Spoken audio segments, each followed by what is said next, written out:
Bacaan dari kitab pertama Raja-Raja.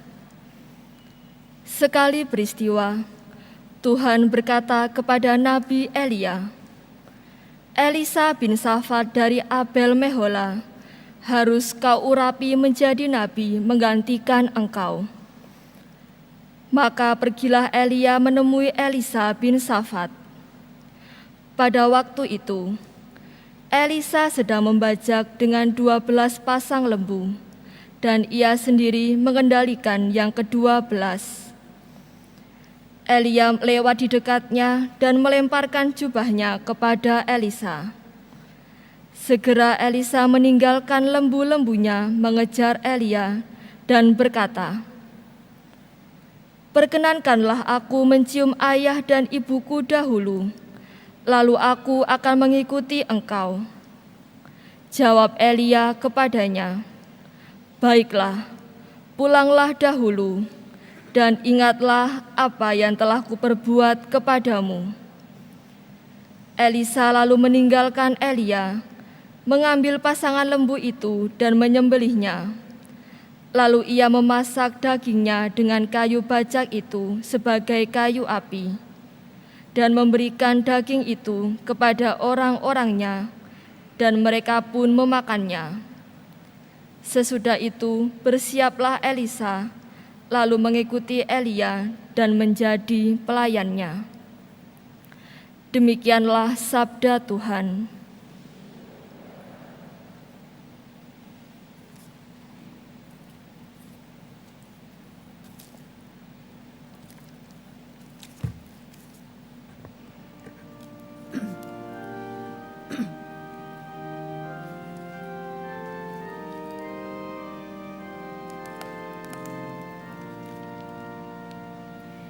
Ya Tuhan, Engkaulah bagian warisanku.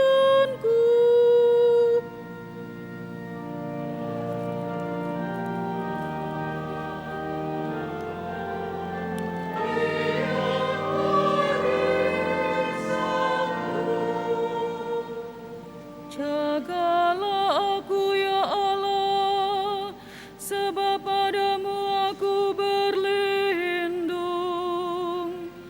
Aku berkata kepada Tuhan, Engkaulah Tuhanku. Engkaulah bagian warisan dan pialaku. Engkau sendirilah yang meneguhkan bagian yang diundikan kepadaku.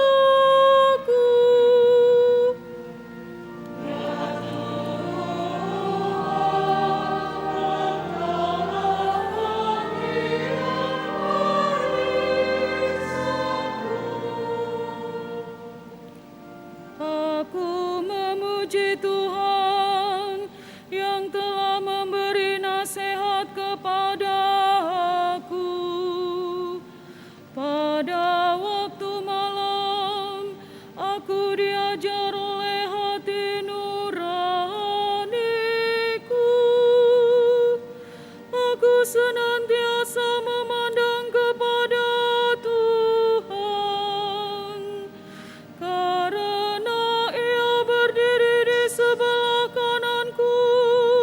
Aku tidak goyah.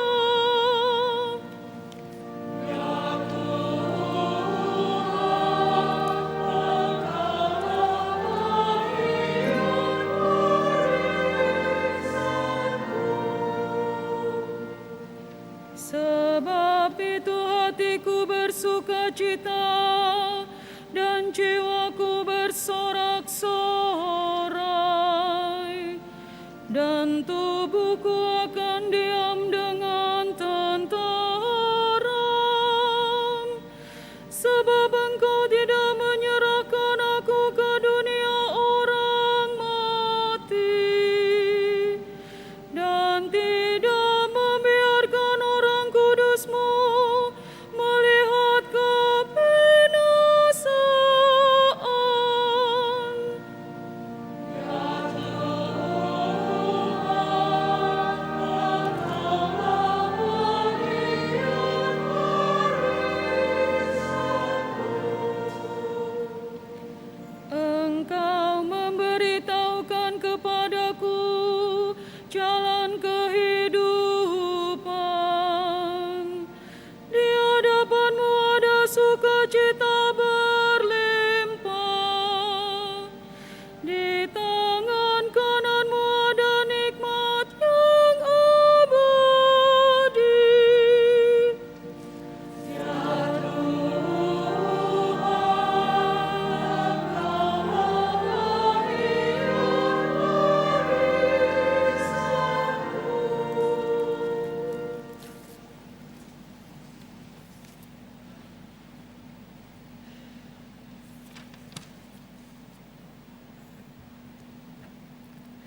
Bacaan dari surat Rasul Paulus kepada jemaat di Galatia.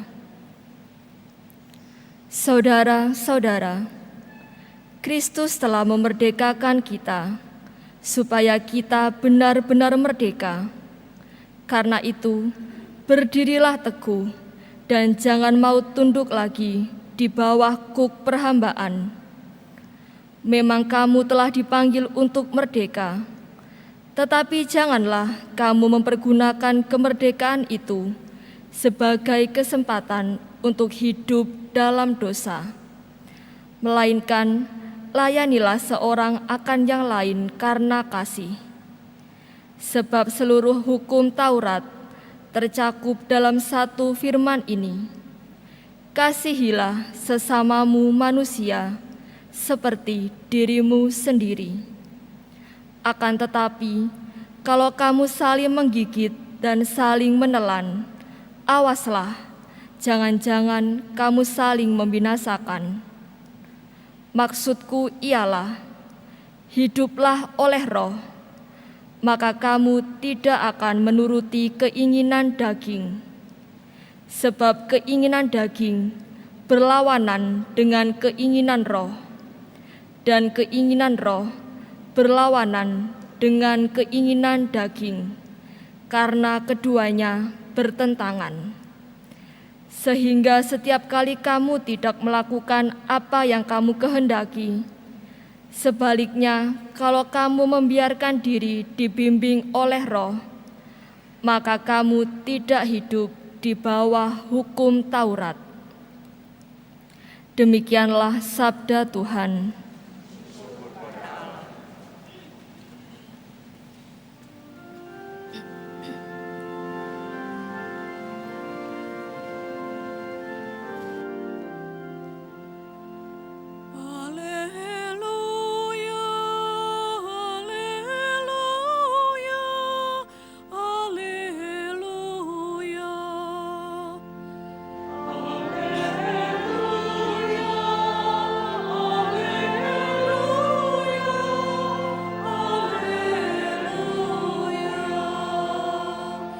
Bersabdalah ya Tuhan, sebab hamba-Mu mendengarkan. Sabda-Mu adalah sabda hidup yang kekal. Haleluya, haleluya, haleluya. Tuhan bersamamu.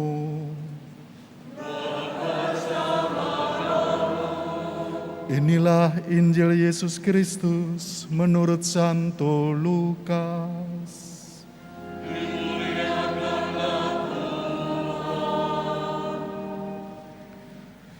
Ketika hampir tiba waktunya diangkat ke surga, Yesus mengarahkan pandangannya untuk pergi ke Yerusalem. Ia mengirim beberapa utusan mendahului Dia.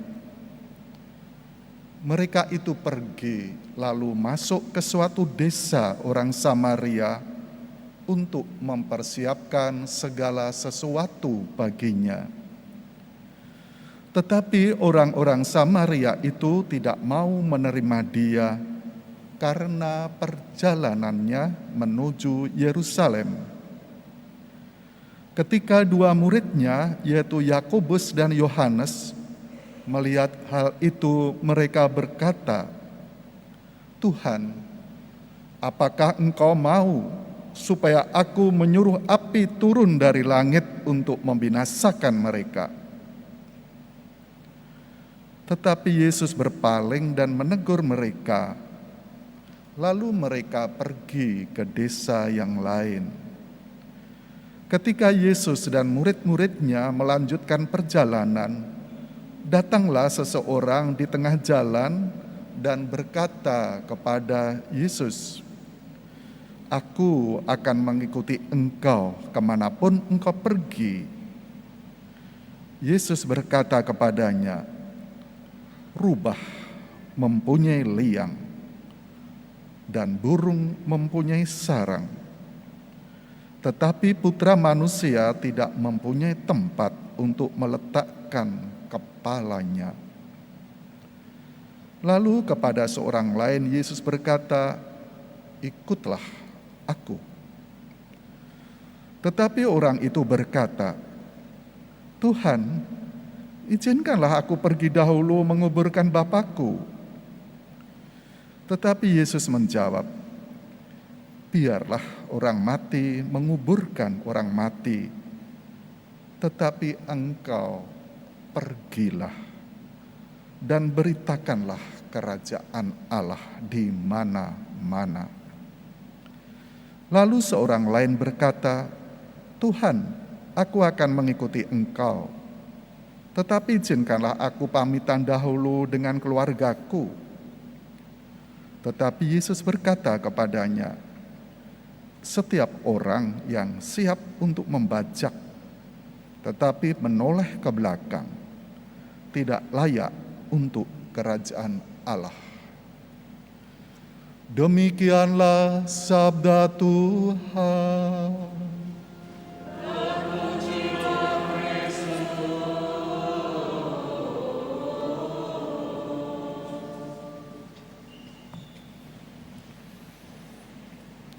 Bapak, Ibu, saudara-saudariku yang terkasih, Tuhan Yesus di dalam perjalanannya menuju ke Yerusalem, Dia di dalam perjalanan itu tetap mewartakan kerajaan Allah dengan mengajar, membuat mukjizat, dan ada beberapa orang yang mau mengikuti Dia, dan ada orang yang menolak Dia karena perjalanannya ke Yerusalem. Artinya ke Yerusalem itu jalan penderitaan. Yesus juga tahu nanti ke Yerusalem pasti ditolak, bahkan disalibkan. Ada yang menerima, ada yang menolak kehadiran Tuhan. Dan kehadiran Tuhan itu ya tadi mengajar, membuat mukjizat, terutama mewartakan kerajaan Allah. Itu bingkainya, mewartakan kerajaan Allah. Kalau Allah yang berkuasa, Allah yang nomor satu dalam kehidupan, Allah yang meraja, hidup akan damai, hidup akan penuh persaudaraan, hidup akan ada keadilan, ada kesejahteraan bersama. Karena Allah meraja, ya hidup bagaikan surga. Itu bingkai Tuhan Yesus, tujuan hidup Tuhan Yesus. Dan untuk mewartakan itu Tuhan memanggil kita, mengajak kita untuk mengikutinya, supaya kita itu terlibat, berpartisipasi.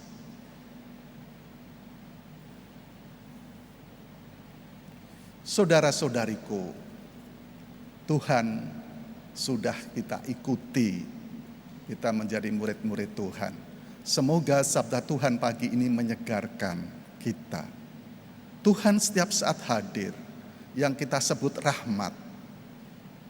Dan rahmat itu harus segera kita tanggapi, kita tangkap. Kalau tidak hanya lewat, karena Tuhan berjalan, tidak hanya berhenti. Seperti dalam bacaan pertama, bagaimana Elia melemparkan jubah ke Elisa.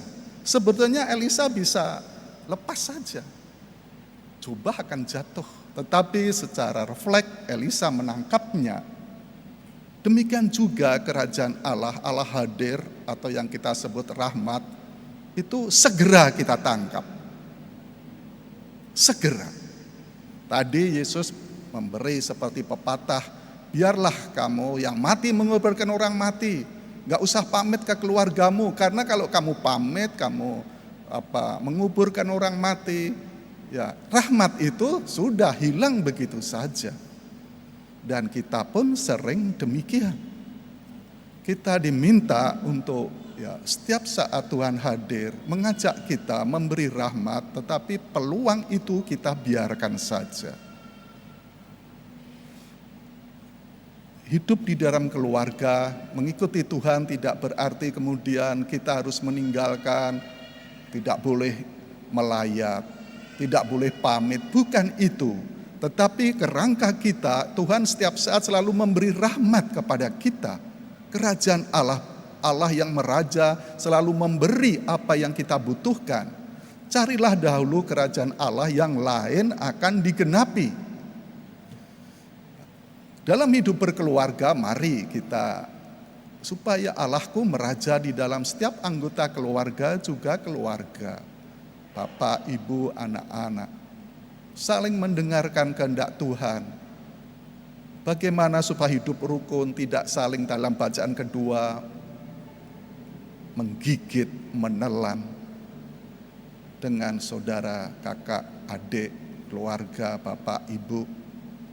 Kita saling menghormati. Kalau bersalah normal dalam hidup berkeluarga, setiap saat kita membuat kesalahan, segera ampuni, bukan besok saja, besok saja. Kalau selalu besok saja, never, tak pernah. Artinya ya seperti tadi, mari ikuti aku, kamu gak usah izin orang tua dulu, ini segera. Kerajaan Allah itu harus kamu tangkap, kita tangkap segera. Seperti aku menangkap jubah Elia, tangkap. Kalau tidak ya sudah pecah atau kotor. Kalau aku marah di keluarga, segera sadar minta maaf. Jangan besok saja, atau kalau kamu minta maaf atau harus ada syarat kamu harus ini. Itu never, tak pernah. Jadi itu kalau mau berbuat baik, hidup kita dalam bingkai Allah meraja, itu segera. Karena itu tidak terulang lagi. Kalau aku akan memberi, besok saja, aku rambe duit, kalau ada keinginan memberi demi supaya hidup orang itu tertolong, saat itu memberi dengan kekuranganku. Tidak, besok kalau aku sukses, besok, never, tak pernah. Ada orang yang dulu saya berkarya di desa, karena dia Katolik radikal ya, seperti saudara-saudari kita Protestan. Romo, gaji saya 10% untuk gereja. Wah, dia rajin di desa ya. Karena gajinya hanya berapa? 10% Romo. Setelah itu dia pindah ke kota besar. Jadi bos, gajinya banyak. Setelah itu dia datang, Romo, saya tidak mampu memberi 10%. Iman saya kok begitu banyak. Saya mengatakan, Tuhan minta aja digaji seperti gajimu dulu di desa. Itu dia memberi dari apa yang di desa itu, karena gajinya masih sedikit 10%, tapi pada waktu gajinya besar, sayang. Banyak orang berpikir demikian. Jadi kita kadangkala kalau mau memberi dari kelimpahan kita, dari rezeki kita yang cukup banyak, kita malah justru semakin berpikir-pikir, dan kalau berpikir-pikir besok-besok tak pernah lagi. Saudara-saudariku, Anda sudah dipanggil menjadi keluarga, di kantor, di pegawai negeri, sebagai usahawan, sebagai apa saja. Mari tingkatkan itu supaya kita hidup penuh keadilan, jangan memeras, jangan menelan, jangan menggigit. Supaya hidup bersama semakin komune bona, kesejahteraan bersama. Dengan karyawanku, dengan pembantuku, supaya mereka juga sejahtera. Allah meraja, bukan aku. Kalau aku meraja ya saling menggigit, saling menelan. Persaingan, tetapi Allah meraja. Keadilan, persaudaraan, tingkatkan itu. Aku melayani orang lain supaya sejahtera bersama, adil bersama, kebersamaan, saling menghormati, penuh persaudaraan. Tingkatkan itu. Dan jangan ditunda kalau berbuat baik. Kalau mau berbuat jahat, tundalah terus-menerus. Banyak orang yang sudah keblinger kalau berbuat jahat, marah, segera diletuskan. Maka negara ini tidak pernah, ya maaf, moga-moga ya pernah akan sejahtera, akan bahagia. Karena orang berbuat baik, lebih banyak yang diam, tapi orang yang berbuat jahat cepat letuskan lewat medsos, lewat apa saja. Mari kita yang berbuat baik, karena Yesus selalu mengajak kita dalam pesiaran perjalanan di dunia ini menuju Yerusalem surgawi. Letuskan itu. Kalau aku mau berbuat baik, aku mau menghormati orang, aku mau mengampuni orang, aku mau minta ampun orang, aku mau letuskan itu. Segera, jangan besok. Dengan demikian, kerajaan Allah, Tuhan, setiap saat langkah-langkah hidup kita, ikutlah aku. Jangan mengikuti nafsuku, mengikuti pikiranku yang egois, yang ikutlah aku. Artinya Tuhan Rajaku yang mengikuti dia. Tuhan bersabda, akulah jalan, kebenaran dan hidup. Dialah jalan menuju kebahagiaan sejati yang benar dan selalu memberi kehidupan yang mantap. Amin. Marilah kita berdiri, kita perbarui iman kita dengan syahadat yang singkat. Aku percaya akan Allah,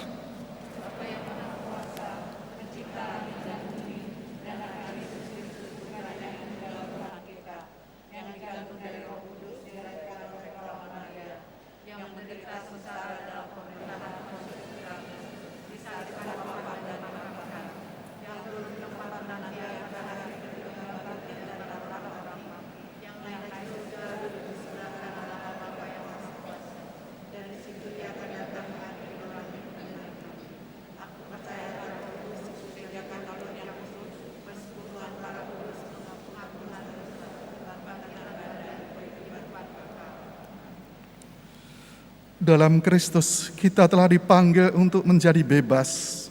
Marilah berdoa kepada Bapa di surga, agar kita dapat berkembang terus dalam kebebasan sejati. Marilah kita berdoa kepadanya. Bagi gereja yang kita cintai, semoga Engkau membantu gerejamu tidak terperangkap dalam struktur-struktur kekuasaan dan kesejahteraan, melainkan makin lama makin menjadi rendah hati dan makin rela untuk melayani. Semoga gereja lepas bebas bagi Allah dan manusia. Marilah kita berdoa. Bagi bangsa kita serta semua bangsa, semoga semua bangsa, besar atau kecil, berpegang tangan untuk membawa kebebasan manusiawi dan martabat kepada semua orang. Marilah kita berdoa.